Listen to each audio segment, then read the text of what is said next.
اور باقی رمضان میں فضیلت سبحان اللہ کہ رمضان میں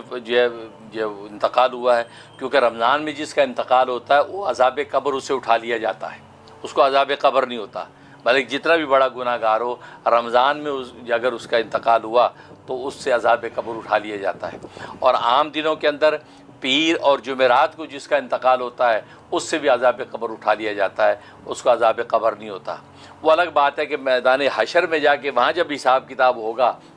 تو وہاں پر پکڑا جائے تو الگ بات ہے، لیکن یہاں جو ہے دنیا میں عذاب قبر نہیں ہوگا۔ اور عذاب قبر زیادہ خطرناک ہے میدان حشر سے، کیوں کہ عذاب قبر میں شفاعت نہیں چلتی،